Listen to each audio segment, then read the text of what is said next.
Ayan, tayo ay nagbabalik sa ating chikahang pangkulusugan at kasama pa din po natin ang HPCC Head Dr. Monray Isaiah Manzanilla upang ipagpatuloy ang ating talakayan ukol sa diabetes. Tokman, napag-usapan po natin kanina ang mga sintomas at iba't ibang uri ng sakit na ito. Maaari naman po ba nating pag-usapan kung ano-ano naman po yung mga treatment na isinasagawa o ibinibigay natin sa mga taong mayroong diabetes? So, una, no, before tayo pumunta sa treatment, so importante na ma-diagnose muna natin kung yung taong ito ay talagang meron diabetes. So, kadalasan, ang nire-recommend natin kahit wala pang mga sakit, dapat regular na rin pong nagpapatest sa HbA1c. So, maaring narinig niyo na rin po itong test na to at marami pang test. So, kapag nakita natin na elevated ito, kasabay na meron din tayong may mga sintomas na na-mention natin kanina, maaring mag-diagnose si doktor ng diabetes. At once na-diagnose po ng diabetes, dito na po magsisimula ang ating gamutan. So dito po sa gamutan, marami tayong available na mga gamot. Kaya lang, as emphasize natin, hindi enough na iinom ka lamang ng gamot. So kapag nagagamutan po tayo ng diabetes, kailangan dito ang matinding disiplina kasi babaguhin mo din dapat po yung ating behavior, yung lifestyle. Kung dati po ay hindi ka nag-eehersisyo, naku, kailangan po natin mag-ehersisyo na kung tayo po ay may diabetes. Kung dati po hindi po tayo mahilig ng tubig, etc. So kailangan uminom tayo ng tubig. And at the same time po, kung dati naman po ay hindi tayo kumakain ng mga masusustansyang pagkain at kumakain tayo ng bawal, kung may diabetes na tayo, kasabay na dapat magbabago rin po yung ating diet. Okay? So bukod dito sa mga measures na ito, importante na iinom tayo ng mga gamot na ibibigay sa atin. So dito po kailangan ko pong i-emphasize na hindi po dapat tayo umiinom ng mga gamot na basta-basta. Yung narinig natin kay kumare or kay kumpare na diabetes din siya, na may diabetes din yung kumare at kumpare, tapos makikigaya ka ng gamot. Hindi po yun po pwede. Importante po na may prescription or nireseta po ng ating mga doktor yung gamot na ibibigay at iinumin po ninyo. The reason is napakadami po nating gamot na available para po sa diabetes.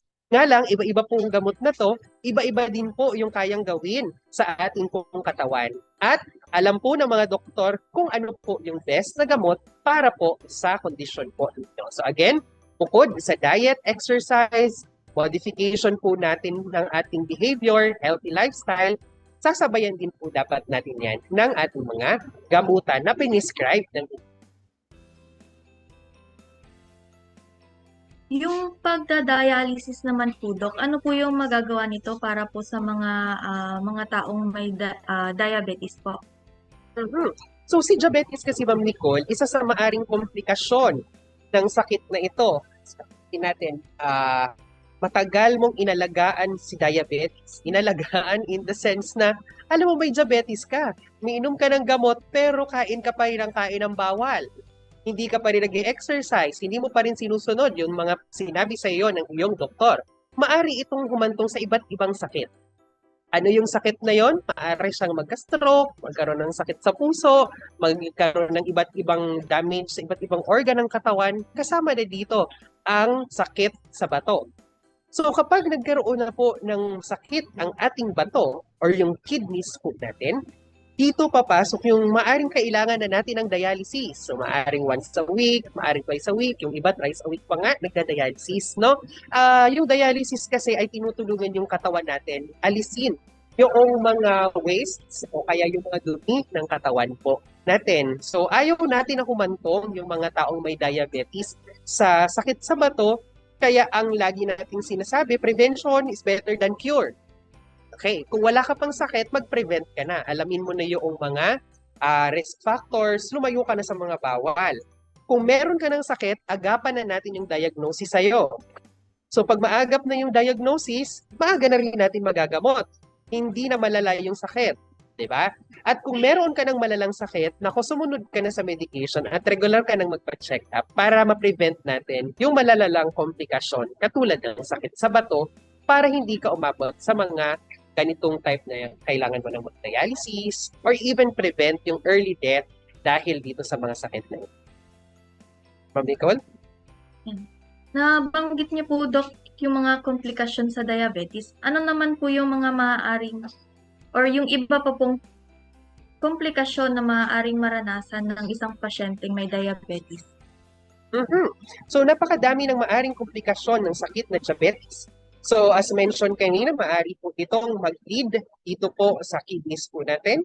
Maaari siyang pumunta sa mata. Isang komplikasyon ng sakit na diabetes ay nanlalabo yung mata. Nagkakaroon na ang katarata. Maaring magkaroon ng ganon. Yung excess na sugar, kapag mataas masyado ang sugar sa loob ng ating pong dugo, nagiging malapot yung dugo.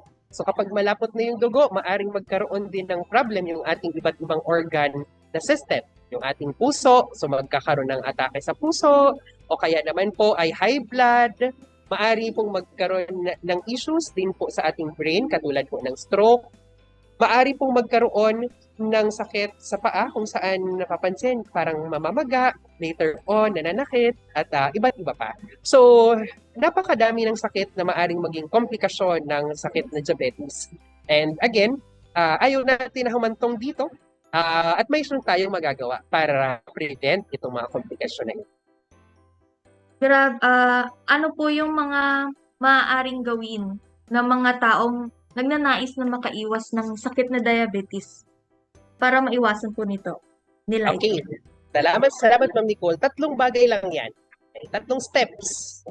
Step 1, step 2, and step 3. Ganito din yung steps kung paano natin maiiwasan ang diabetes. Okay. So, ang pinakaayaw natin na komplikasyon is yung syempre mamamatay. Para ma-prevent na mamatay, ano yung best na kailangan mong gawin? Hindi palalain yung ating diabetes. Paano hindi lalala? Syempre, kailangan mong maggamutan. Kailangan mong gumamot. Kung ikaw ay meron ng sakit na diabetes, inumin mo ng tama yung ating mga medications. So kung tayo ay nagyoyosi, huwag nang magsigarilyo. Kung tayo ay mahilig sa pag-inom ng mga alak, huwag nang mag-iinom ng mga alak. Kasi magpapalala pa po ito sa ating kondisyon. That is basically yung tinatawag po natin na third level ng ating prevention, kung saan meron na tayo.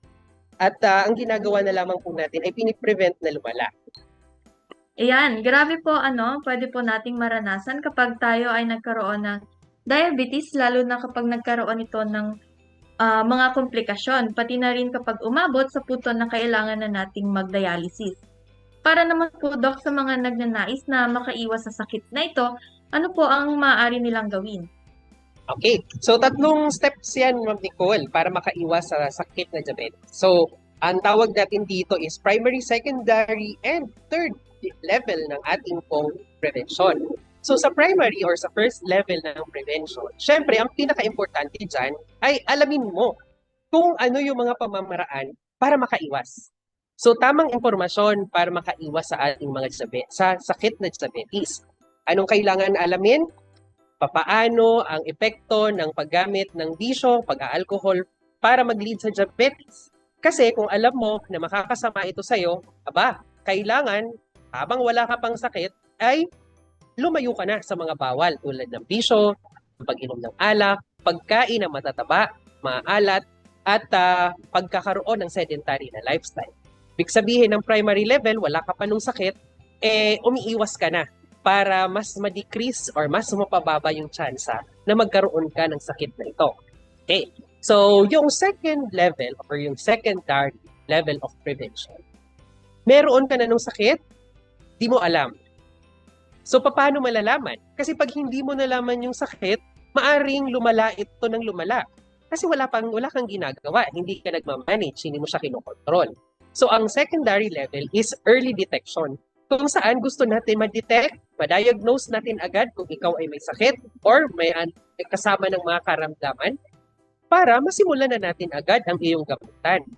Nang sa gayon, pag hindi natin yung dinilay, malaki yung tsansa na ma-resolve na natin agad yung issue as soon as possible time. So early detection, magpa-screen ka na.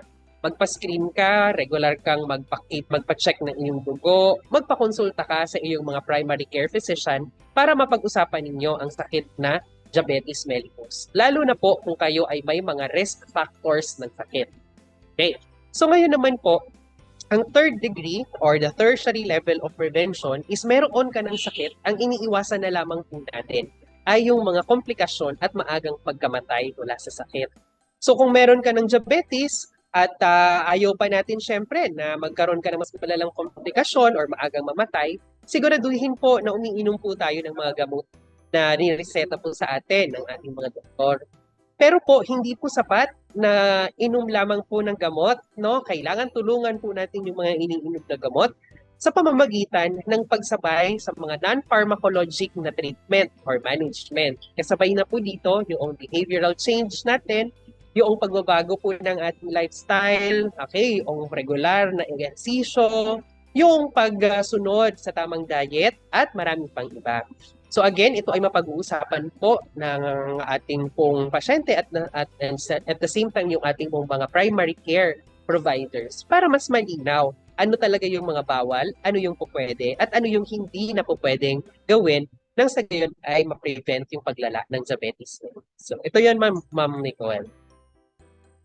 Ayan, para po sa ating mga tagapakinig at manonood, alam nyo na po kung ano po yung mga dapat nating gawin upang maiwasan ang pagkakaroon ng diabetes. Mahalaga po na mayroon tayong sapat na kaalaman ukol sa pag-iwas sa mga ganitong sakit. Huling katanungan na lamang po, Doc.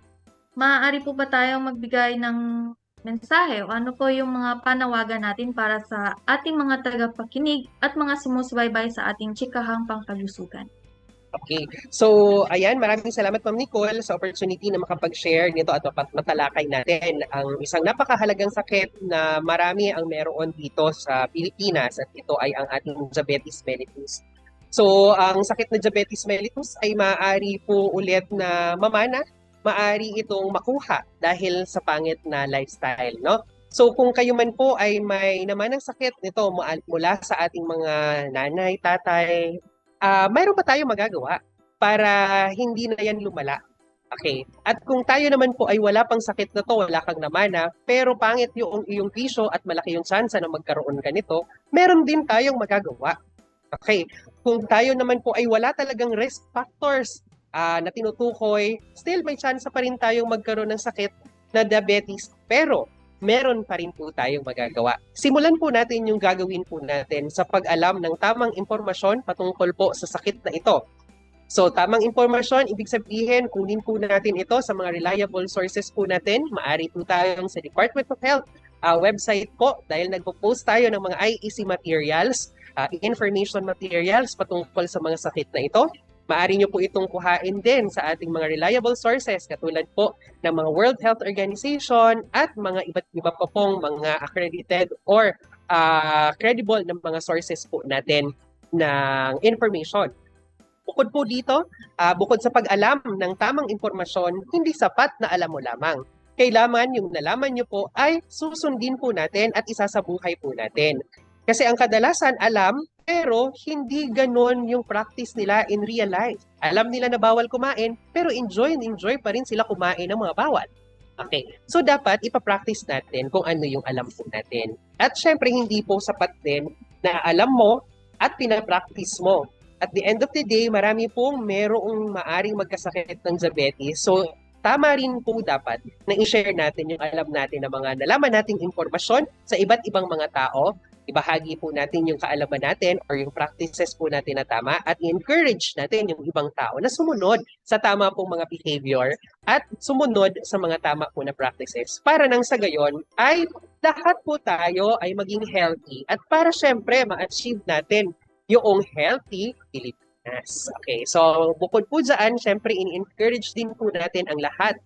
Kung tayo man po ay may nararamdaman, better yet, wala ka pang nararamdaman pero curious ka sa sakit na ito, in-encourage natin ang lahat na pumunta sa pinakamalapit na health center, primary care facility, nasa private man ito or nasa government at sa gayon, tayo po ay, yung sinatawag natin sa programa natin? Consult tayo. Okay. So magkonsulta tayo nang sa gayon ay matulungan din po natin ang ating sarili para maging healthy tayo. And again, at the end of the day, ito ay para maging healthy tayo lahat at healthy. So with that, maraming salamat Ma'am Nicole and maraming salamat po sa ating mga tagapakinig. Ayan, maraming salamat po Doc Monray sa pagbabahagi ng mahalagang impormasyon ukol sa diabetes. Isa itong importanteng bagay para po sa ating mga manonood at bilang isang aktibidad para sa Diabetes Awareness Week na ipagdiriwang sa darating na ika-4 na linggo ng Hulyo. Diyan lamang po kayo at magbabalik ang Chikahang Pangkalusugan. Maraming salamat po.